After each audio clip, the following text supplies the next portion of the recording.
continue in Shmuel Aleph, Perek Chav Daled. We're now in Pasuk Yud Gimel, as David is speaking to Shul, proving to Shul that he has no evil intentions against him. So in Yud Gimel, he says, Kasher Yomar, and he just finished saying that I will not be the one to take revenge against you.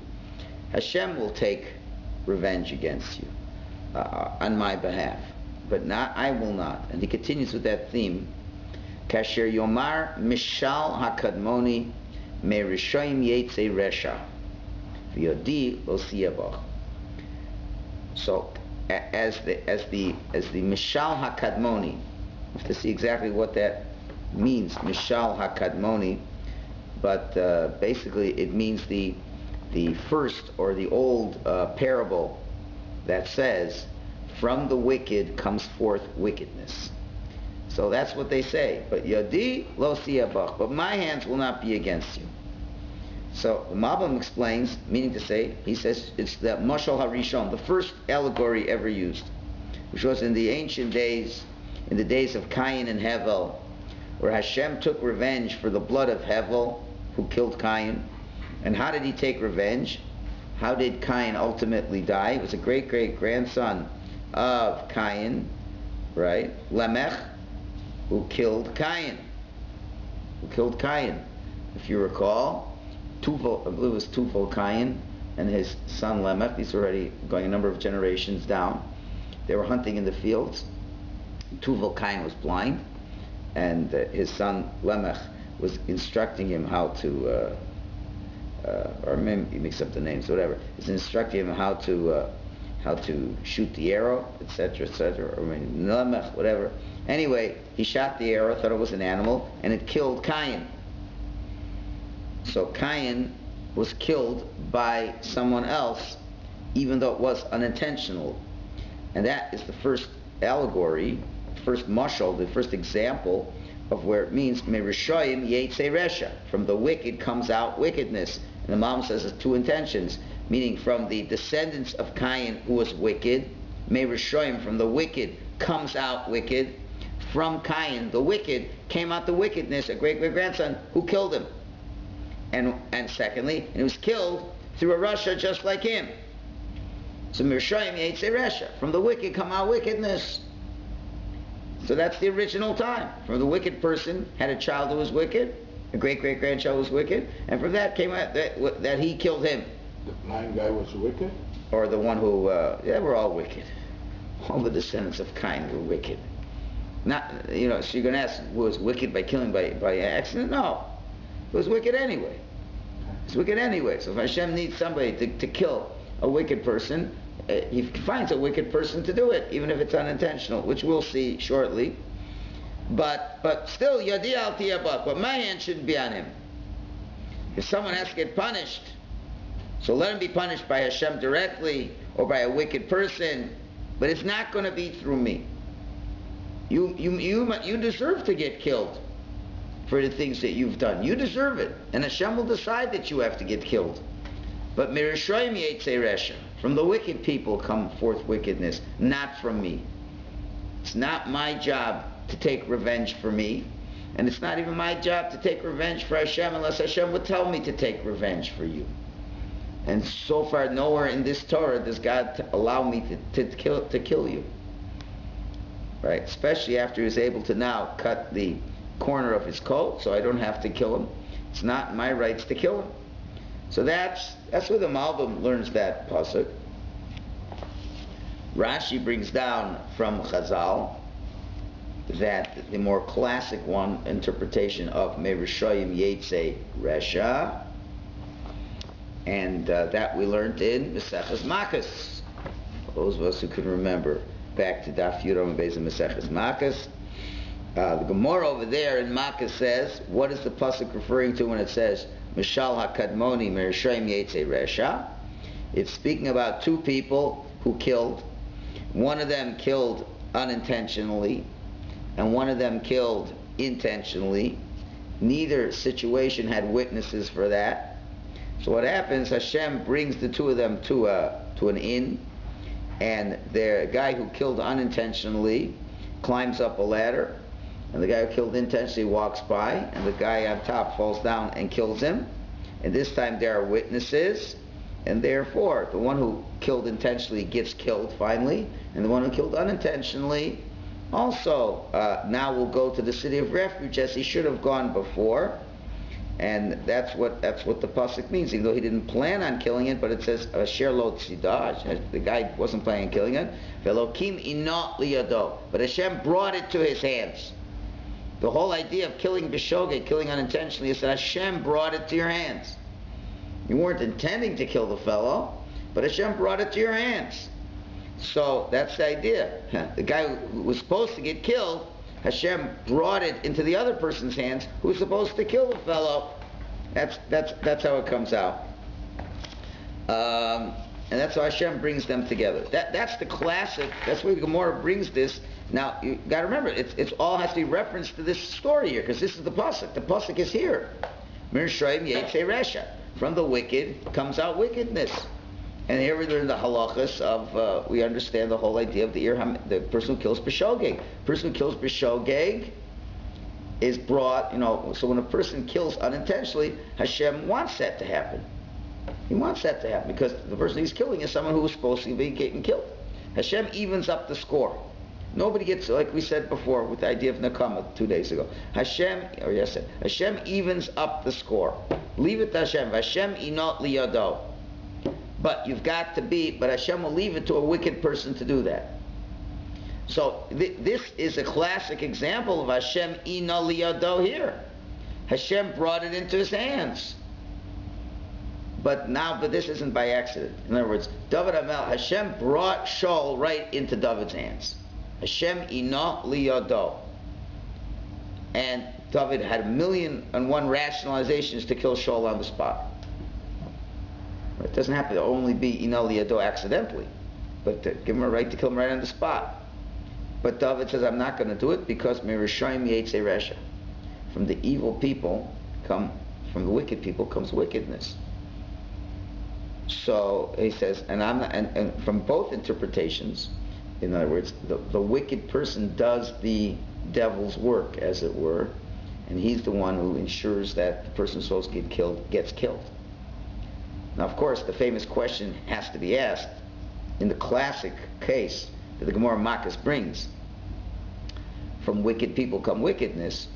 The question is, wait a minute. Well, there it's talking about a person who killed intentionally and a person who killed unintentionally. Okay, so I understand the person who killed intentionally, I understand we call him a wicked person. He's a wicked person. But a person kills unintentionally, why are we calling him a wicked person? He wasn't planning on killing the person. He wasn't planning on killing the person. He was just shooting his arrows. So why is he called a wicked person? Why is he called a wicked person? And moreover, why does such a person go to a city of refuge? Why does he go to Nir HaMiklat? Was he so bad? So we talked about this in the past. You have to remember there's 3 levels. There's intentional, unintentional, and then accidental. Right? So accidental, person who kills accidentally, it's mamish an accident, it's out of his control. He doesn't go to Nir HaMiklat. He's not a Russia. Person who kills intentionally, he's clearly a Russia, and he has to get killed. Unintentional is somewhere in between, where there lies a bit of negligence and a bit of not total negligence.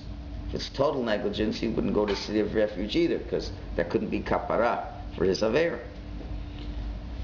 So, and the Rambam discusses this idea. Rambam discusses the difference between accidental and intentional. He gives the example: if a person is going up a ladder and then falls down, that is considered an accident.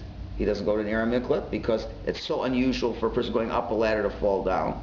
And then the other example is going down a ladder. If you fall and kill someone, that's called unintentional, and you go to Golus, because that already it happens, that people fall down a ladder when they're going down. He should have been more careful. He should have exercised more care. And that's why he goes to the city of refuge. And that person is not careful, and that person, the Gemara is telling us, is a Russia. is a Rasha. A person who doesn't take care where he should be taking care is a Rasha. No different than if you're climbing a ladder, you're supposed to put the red tape all around. Say men at work, danger. You have to put some precautions, put a couple barriers around. That's your job, to ensure that other people don't get hurt.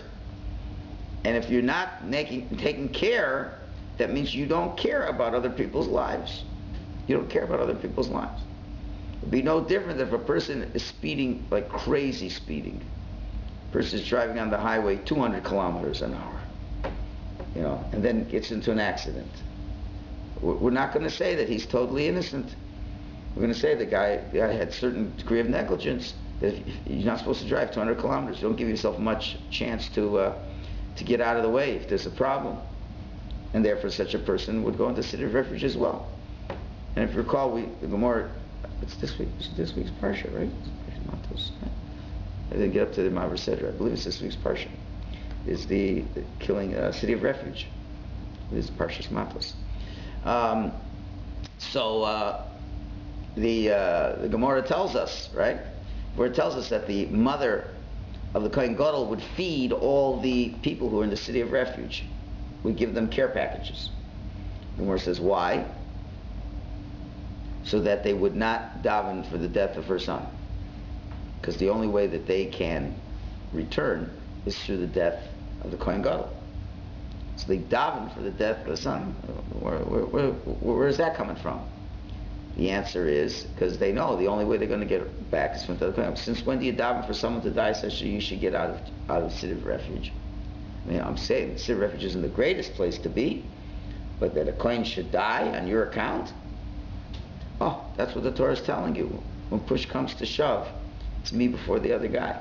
That's what a rush is. Torah is Yored l'sof daita. The Torah knows such a person. Person who kills unintentionally, not accidentally, unintentionally, he is a rasha. If you're so self-absorbed in your life that you're not even taking precautions that should have been taken to not kill somebody else, if there will be unintentional manslaughter, but from unintentional manslaughter will come intentionally wanting to kill. And that's through the prayers of those people who pray for the Kohen Gadol to die. Why he pray? Chazal saying if she did it, she knew they were praying for him to die. She wouldn't do it stam asoy. So once they get gifts already, their prayers won't be so intense. They'll take a little bit of the edge off of the prayers, so the prayers won't be so efficacious, and they won't succeed. But the Torah knows that the person who's not doesn't give the total care necessary to not hurt human life. At the end of the day, it's coming from a very narcissistic place, which it's a me type of personality, and that person is a rasha.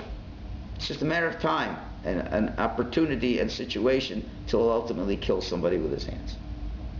That's what Chazal are teaching us. And therefore, David HaMelech is saying, Mereshayim Yetzei Resha. From wicked people comes wickedness. Even the guy who kills unintentionally is a wicked person. Because it's you first. And you first, there's no end to you first. And that's what David HaMelech is saying here. Even though it was a case of Hashem ino liyado, Hashem brought him to my hands. Hashem has brought you to my hands. And I could have lots of reasons to say that I can kill you. But David HaMelech says, at the end of the day, if I don't have to kill you, I'm not going to kill you. I'm not going to define myself as right. It's not me first. And that's what he's teaching Shaul HaMelech. Shaul HaMelech is thinking me first. And Shaul HaMelech, unfortunately, did a lot of rishus came out of him. And David says, I'm not going to be that kind of a person. That's the message he's saying. No matter how terrible people are around you, and you can justify it in so many ways through rationalization, it's an act of rishus. An act of rishus is left for a Russia, not for me. Even if we're going to call it self-defense, I had another way out. Here, I cut your garment. That's it. I don't have to kill you. I saw some kiddush in you, whatever. I'm not going to do it. That takes tremendous tzidkus on his part. Okay, so now I continue Yudalad. And then he finally says, Achrei bi yotza melech Yisrael. Who is the king of Yisrael going after already? Acharei mi ata rodef, who are you chasing afterwards? Acharei kelev meis? after a dead dog? Acharei parosh echad, after one flea? So the Malbim explains, after he proved to him that it would not be right to kill him, and proves him everything, that I don't really want to, etc., etc. So after proving that everything Shaul's doing is not logical, he just ends off and says, and in general your whole chasing after me is a very foolish thing, from the beginning, from the end. Because he's saying, who is the king going after? I mean, you're the king, right? So who are you chasing after? In the past, that's a double expression. Who have you been going forth in the past? Rodef. Rodef is present tense, is hoveh. Okay, you have to see, Yotza is past tense, Rodef is present tense. Who has, it's interesting, who has the king been, look at the diuk, who has the king been chasing after? And then he says, and who are you running after now? Look carefully. It's a double expression, number one, and number two, that the first clause is the past, second clause is the present, and number three, first clause calls him a king, this one doesn't call him a king. Calls him Atot. Do you see the three issues here? First of all, it's repetitive, saying the same idea twice, but the first time it's in past tense. I don't know if your English is picking up on this. And the second clause is in the present tense, and the first clause he calls him a king, and now he doesn't call him a king. I'm just thinking of this as we're speaking, but that's really what David is really saying. When you started chasing after me, you were a king. You were a king. And it was not necessarily that he would have to stop being the king so quickly. Even though there's a prophecy that the kingship is going to be taken away. But we've already discussed, there's many ways the kingship could have been taken away. Shaul could have voluntarily handed it over. And he could have been, could have been two kings. There could have been the retired king, just like you have two Kohen Gadol's. Right? You can have a Kohen, remember we learned in Makash, you can have three Kohen Gadol's. You could have the old Kohen Gadol got a mum, but he still has a sort of status of a retired Kohen Gadol. If the Kohen Gadol Mashiach Hashem, the one who the Mashiach Muhammad, the one who dresses at battle, right? It's possible to have more than one Kohen Gadol, and that whole din of Ira Miklat depends on which Kohen Gadol dies. It's possible. It's not normal, but it can happen. You can have more than one Kohen Gadol at a time, so to speak. You only have one that's practicing. You have one who was the temporary one, Kohen Gadol temporary, and still has a status, a very high status. So Shaul could have been the king emeritus. He could have always been a king. Till the day you died, you could have been a king. And when you started chasing after me, you were a king. You were a king. But in this process of chasing me, you've lost your kingship. Remember, when he killed the city of Nov, that put the nail on the coffin. Any excuses he had for whatever, he still could have done tshuva. There was lots of opportunity to tshuva. But the tshuva opportunities ran out. Now you're not a king anymore. He's calling him not a king anymore. He's hinting to it, but it's clear. You're not a king anymore.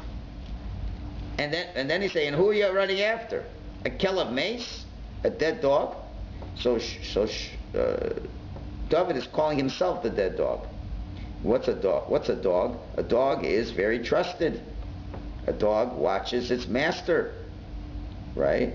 So since you distanced me away, and now I have no purpose. In other words, I was very loyal to you. I was loyal like a dog is loyal. But now that you've pushed me away and I have no purpose in helping you, then I'm dead. If a person has a purpose, he's alive. If a person doesn't have a purpose, he's dead. Even though you're physically alive, you're dead. So I'm like a dead dog in terms of like, I would love to be loyal to you, even now. But you've chased me away. I was so loyal, right? So that's going on the first clause. Who has the king been chasing after? And on the second clause, who are you running after now? He's saying, Acharei parosh echad, after one flea. Right? In other words, my strength is weakening. Right? And I'm like a flea who jumps from place to place because people are trying to catch him. Right? Want to catch him, want to kill a mosquito. He flies around. So I'm like a dead flea. I'm just jumping from place to place. So who are you even running after? What's your time? So with your time and effort, like what's going to be the big prize at the end of the day? That you're wasting all your time. I mean, you have a nation that has to be protected from the Philistines. There's a lot more important things going on in your life, and who you're chasing after. A Gornish like me. That's what he's showing his humility over here. Let's just see if there's anything I missed over here. Yeah, he's saying. Yeah. He also says it's you could have sent other people to do this work. It's not for your cover to do this. Send the CIA to kill me. Send the FBI. Says the special agents to do this. Right. But why you're spending your own time on this? Of course, obviously he was obsessed with all this, and that's what got him so involved in this. Okay. Anyway, so that is the end of his discussion. Finished. One more pasuk. I'm sorry. Yeah. Did Shaul think that Hashem wanted him to kill David? Did he think that David was rebelling? Well, obviously he's acting delusionally. He figures he's supposed to kill him. He figures David is the threat. David is a threat.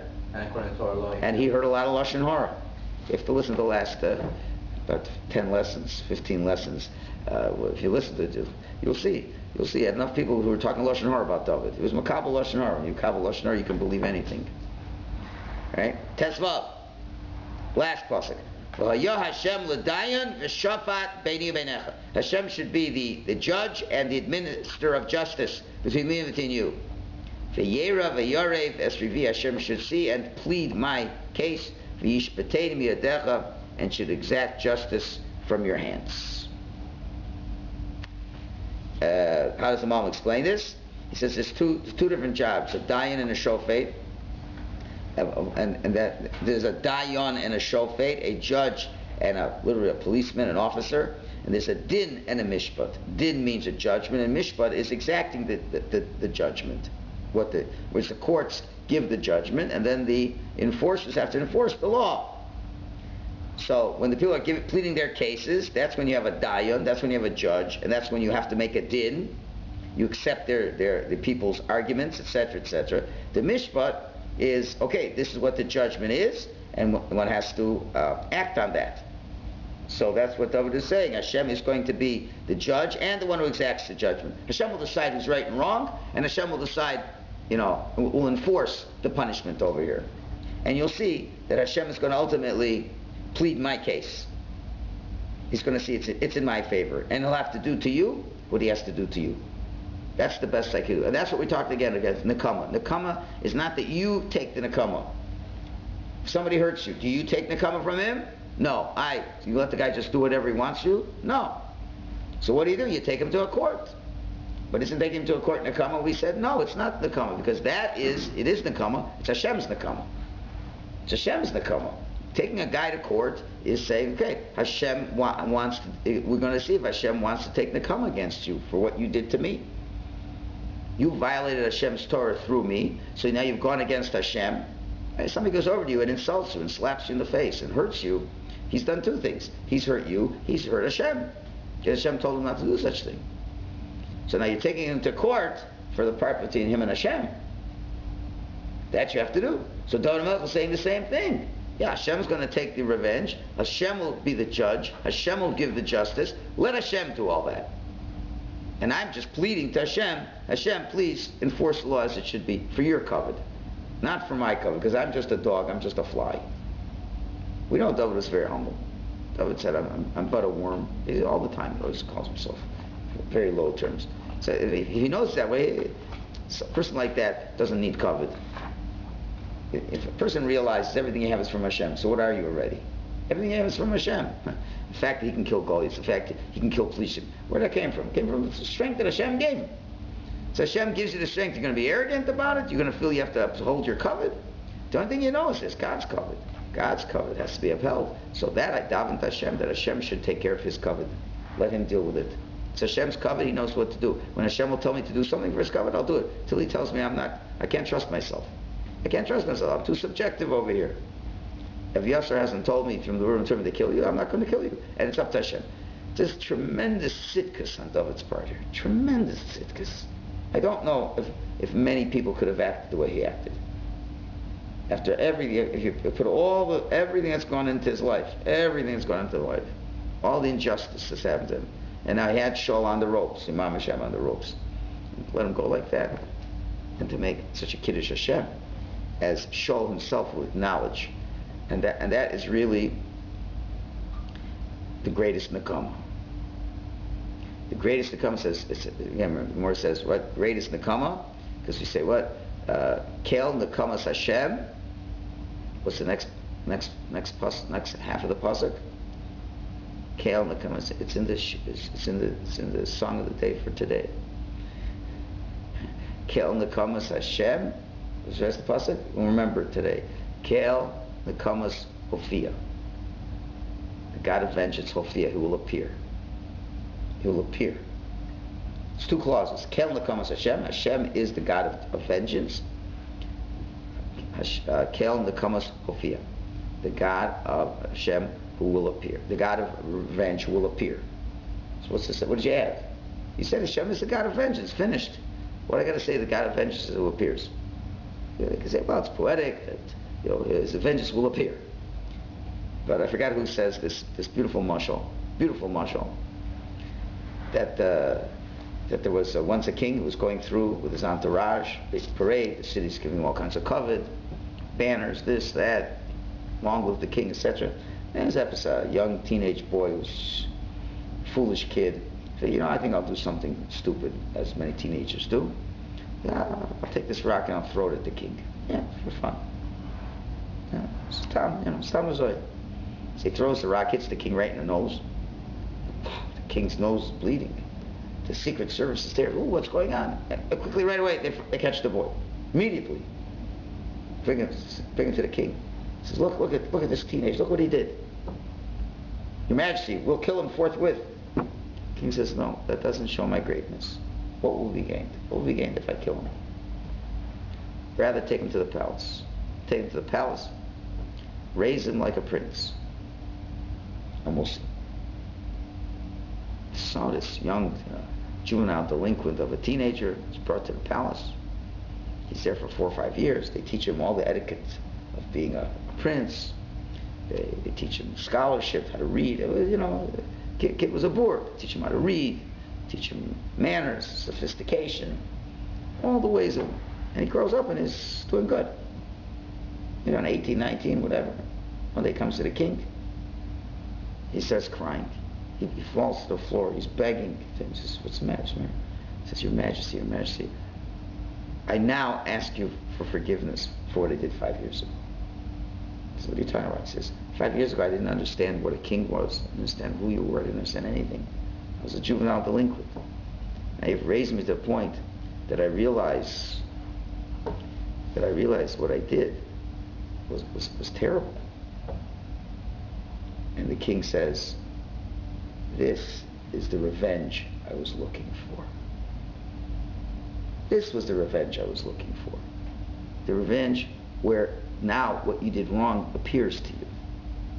In other words, what does revenge mean? What does revenge really mean? Revenge doesn't mean you just kill the guy. What does revenge mean? As we explained yesterday, revenge means it's not possible that you could live a minute in your life thinking that God's not the king. Right? You do not verify, nothing's going to happen. Nothing's going to happen. Something's got it. It cannot be that you did not get away with this. Jewish people thought they could have sinas chinam, and Hashem's not going to do anything. I go to Shul, I bring my korban in the Beis Megdash, I give a nice big korban every day, I give my money to the Shul, I pay my dues, I give tzedakah, I this, I learn, I this, I that, everything. But I have sinas chinam. So when I'm insulting my workers, and I insult my wife, that part Hashem doesn't look at. That part Hashem doesn't look at. Because I go to Shul, I do this, and I learn, and I do this. So Hashem says, it's not possible. It's not possible you're going to get away with that. Kel nekamas Hashem. There has to be revenge.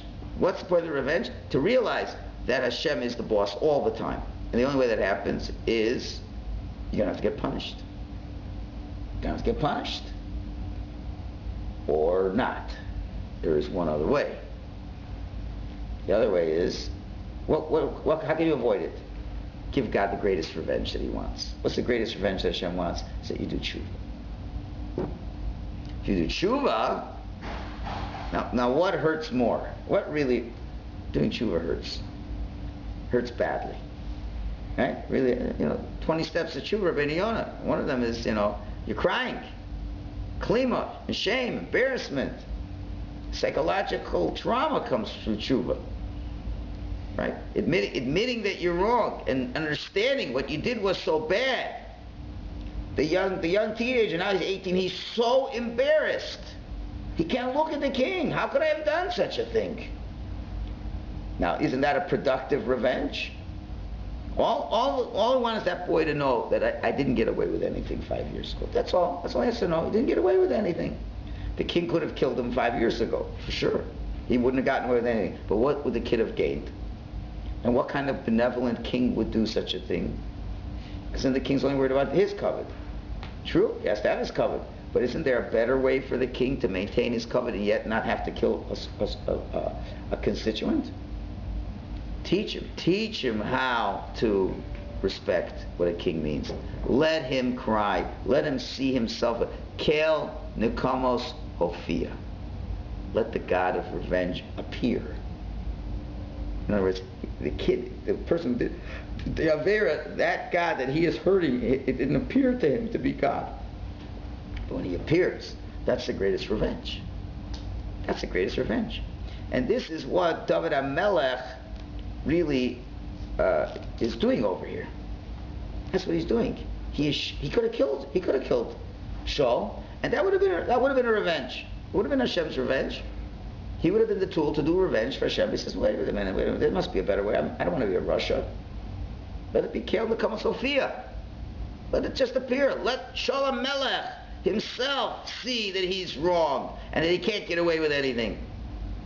That's what David is trying to accomplish. That is a real king, you see? David is going through all this because this is just nisyonos to see, is David really worthy? Is he going to be worthy for that anointment? Shmuel anointed him. He's going to be the king. Is he going to be a good king or not a good king? This is where he's going to learn how to be a king. To take the greatest enemy he ever has is Shaul HaMelech. And to show Kel Nekamas Sophia, not Kel Nekamas Hashem alone. And that's what David HaMelech was able to accomplish over here. So now we go to Pasuk Tes Zayin. Okay, it's mamish beautiful. Vayehi kechalos David ledaber es hadvarim ha'ele el Shaul. And it was when David finished saying his words to Shaul. And can you imagine the shock of Shaul? I mean, it's how much information he has to process immediately. Remember, he's coming from a schema that David's out to get him, and he's terrible, and this and that, and he's built up a case against David. He's already killed out a city because of David. And all of a sudden, he's hearing David's voice from the cave that he just was in, and he knew what compromised position he was in. He knew what could have happened to him. And it's all coming within, how long did it take David to say this? 2 minutes?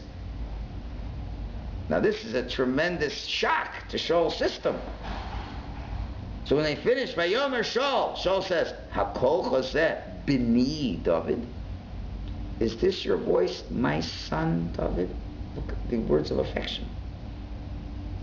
Vayisa Shaul kolo vayevk. Shaul raised his voice and cried. Yitzai. Vayomer el David, he says to David, Tzadik ato mimeni. You are more righteous than me. Ki ato gemaltani hatova. You have repaid me with kindness, with goodness. Vani gemalticha ra. And I repaid you with evil. Right? So the Malbim explains that he confessed, that he transgressed. Hodalo al ha'avar shetzadiku b'dino, that David was the tzaddik in this judgment. Right? You have given me good. Look what you've done. You killed Goliath. You fought against the Plishtim. Right? And the tremendous love you had for me, and you're always looking out for my benefit. And what did I do? I only wanted bad. I had anger. And he says,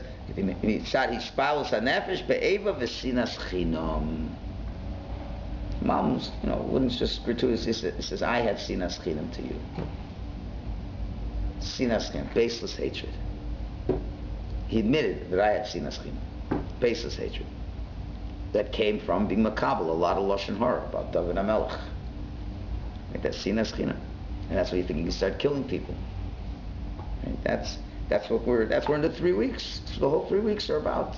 That's what the whole 3 weeks are about. Hashem wants Kel Makama Sophia. Do you think Hashem likes bringing a situation in the world where non-Jews destroy temples and kill millions of Jews? Do you think Hashem likes that? But there has to be Nakama. Hashem's long and merciful. He waited 420 years, 410 years to Batei Mikdashos. Hashem was long and merciful, but eventually Nakama has to come. Has to come. And don't you think Hashem would have much rather preferred that the Jews would do massive tshuva? Would have been so much better, right? And Shaul admits it was my sinas chinam, it was my sinas chinam that was wrong. Now, can you imagine how embarrassing now Shaul has to admit this in front of everybody? This isn't so different, the expressions is very close to the expression when Yehuda confessed to Tamar. Right? Yehuda thought that Tamar was acting immorally, and it turned out that Yehuda was the one involved with her. And he used the word Tzadka mimeni. Tzadka mimeni. She was more righteous than me. Here's a Tzadikata mimeni.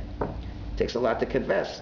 So this at least was a moment, where Shaul at least was confronted with the truth and at least admitted it. It continues in Yuches. V'ata higadeto hayom es asher asisi iti tova. And now you have told me today, asher asisa iti tova, that you did with me a goodness. Esha says, Sigrani Hashem biyadcha, how Hashem handed me over into your hands, the lo haragtani, and you did not kill me. Okay, so in Pasuk Yud Zayin, Malbim says, talking about the past. In the past you were good to me, and I talk about the present. You even giving me good in the present. And he says to him, I'll read your line from the Malbim. He says, Daki hapol hashalem v'atov b'muchlad, a perfect activity and something that's ultimately good is a omed l'neis amim, will be as a banner for all the nations of the world. When you do a complete perfect act, that becomes a role model for all of history. He says like this, beautiful few lines of Malbim. He says, this is what Shaul was saying. Yasa Adam Masa Tov. Person does something that's good. That many will learn from this person. Lasos, come on, do like him. That's teaching the masses a beautiful way to behave. He will not only give you rewarded for what he did this time.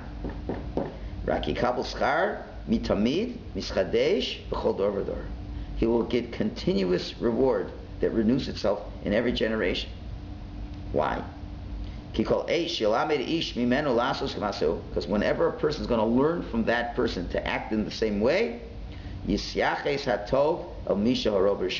be attributed this goodness to the one who taught it first. Comes out the reward he gets at his time. You get rewarded for the good thing you do now. And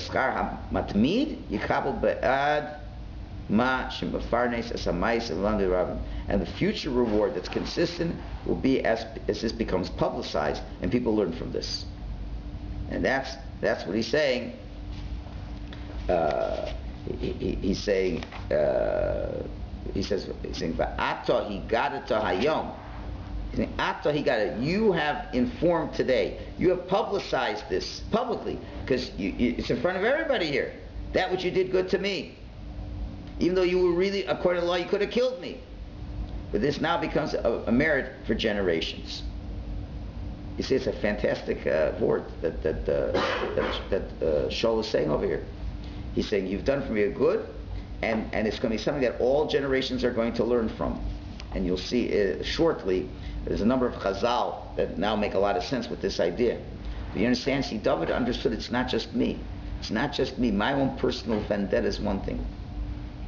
But there's something that all of mankind can learn from what I'm in a situation. It's again, David, the king always never thinks of himself first. He's always thinking of everybody before himself.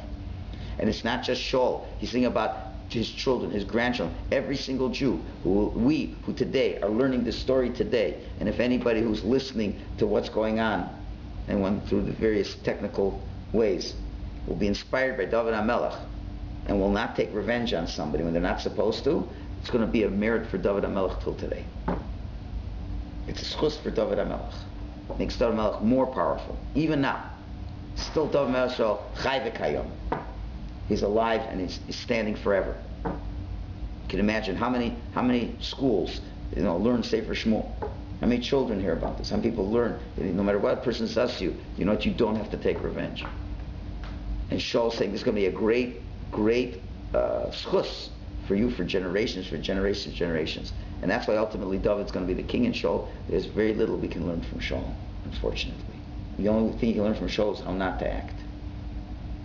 And that's what he admits to everybody. At the end, however, what he's saying, Shul, that we should learn from him. Well, to admit his mistake, how he presented. Yeah, but we'll see what happens shortly. Let's continue your test. And when a person finds his enemy, and sends him in a good way, that's what's going to happen. That's going to be the musr. People are going to learn from you. Right? This righteousness is going to be learned for generations. So whenever that happens, whenever a person will find his enemy and will send them away because of learning from you, what will happen? Vashem yishalem chatova.